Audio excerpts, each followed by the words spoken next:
रहमतुल्लाहि व बरकातहू। अच्छा आपको याद होगा कि अब मैट्रिक का कल एग्जाम है और मैथ का पेपर हो और बच्चे परेशान ना हो, ऐसा हो सकता नहीं है। और तैयारी करने के बाद भी बच्चे परेशान ना हो, ऐसा भी हो सकता नहीं है। और मैथ के पेपर में जो सबसे इंपॉर्टेंट चीज है वो आपके हैं एमसीक्यू। क्या है?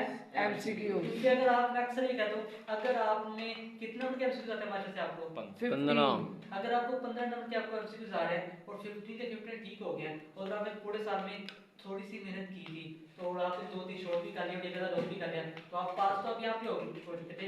नेक्स्ट स्टेप होगा नंबर लेने का। तो 15 के 15 एमसीक्यूज कैसे ठीक होंगे? इसके लिए होगा कि मैं पूरे चैप्टर वाइज फुल बुक की रिकॉर्डिंग आपने कर रहा हूँ, सेपरेट चैप्टर वाइज रिकॉर्डिंग करूंगा जिसमें हर एमसीक्यूज को मैं अच्छे तरीके से एक्सप्लेन कर दूंगा कि एमसीक्यू को सॉल्व कैसे करना है। क्योंकि मैथ को रटा लगा सकते नहीं है। अगर आपका कुछ सब क्लियर है तो आपका मैथ क्या हो जाएगा, एमसीक्यू क्या हो जाएंगे, क्लियर हो जाएंगे। मैं लिख नहीं रहा, आप वो दिखाओगे मुझे एक मिनट।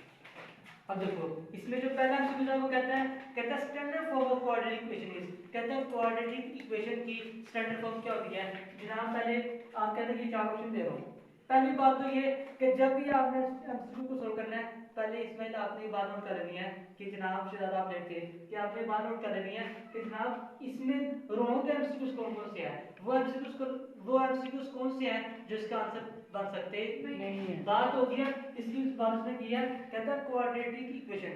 पहली बात तो इक्वेशन का मतलब वो होता है जिसमें आपको क्या नजर आ जाए, इक्वल। वो तो इक्वेशन होगी। लेकिन यहाँ पे सबके साथ इक्वल है, आपको के साथ इक्वेशन फिर कौन सी होगी जनाब जिसमें पहले एस के स्केलर को कोई कोएफिशिएंट हो, फिर कोई एस का कोएफिशिएंट हो, फिर एक कांस्टेंट हो, उससे हम ये कह देते हैं क्वाड्रेटिक इक्वेशन।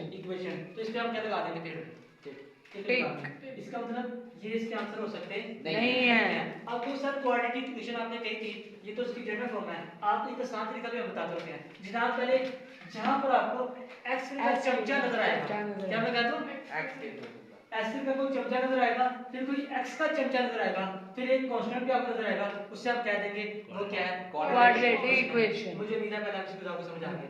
दूसरे एमसीक्यू में कहता है the number of term in a standard quadratic equation as का square plus bx plus c equal to 0।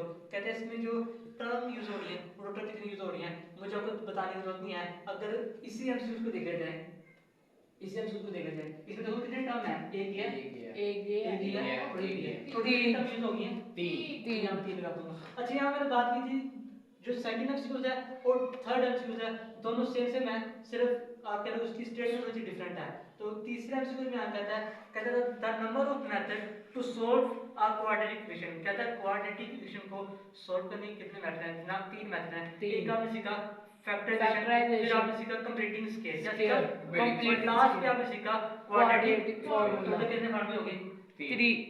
यानी कि मैंने दूसरा एमसीक्यू भी कवर कर दिया इसमें, दूसरे एमसीक्यू में मैंने टर्म बता दिया और तीसरे एमसीक्यू में मैंने मेथड बता दिया कि तीन मेथड हैं क्वाड्रेटिक इक्वेशन को सॉल्व करने। चौथे एमसीक्यू में आगे कहता है बहुत ही आसान एमसीक्यू है, कहता है बताओ द क्वाड्रेटिक फार्मूला इज, कहता है क्वाड्रेटिक फार्मूला इनमें से कौन सा है। तो आपने नोट किया कि आपको याद होगा, मैं यहाँ मुझे भी याद हो गया, चलो मैं चेक कर दूं कि मुझे याद होगा कि नहीं हो गया। x equal to minus B plus minus square root B का square minus 4ac over 2a, ये इसका फाइनल आंसर था जो यहाँ पर है। मैंने पहले भी कहा था कि एमसीक्यूज को सॉल्व करने का बेस्ट और आसान ट्रिक ये है कि आप पहले उसके वो ऑप्शन चेक कर लो जो उसके आंसर हो सकते नहीं है। क्योंकि आपने फार्मूला याद किया था, आपको यार यहाँ तो माइनस आता है, ये तो इसका आंसर हो सकता नहीं है जनाब। आप कहोगे यार यहाँ तो माइनस आता है, इसका तो ये भी इसका आंसर हो सकता नहीं है। आप कहोगे जनाब यहाँ तो चलो माइनस आते आता है लेकिन आता फार्मूला में क्या आता है माइनस, तो यहाँ पे माइनस मौजूद नहीं है। ये भी इसका आंसर नहीं है, ये भी इसका आंसर नहीं है, ये भी इसका आंसर है, बचा कौन सा है, ये है। तो यही फाइनल इसका आंसर भी है और नजर भी आ रहा है।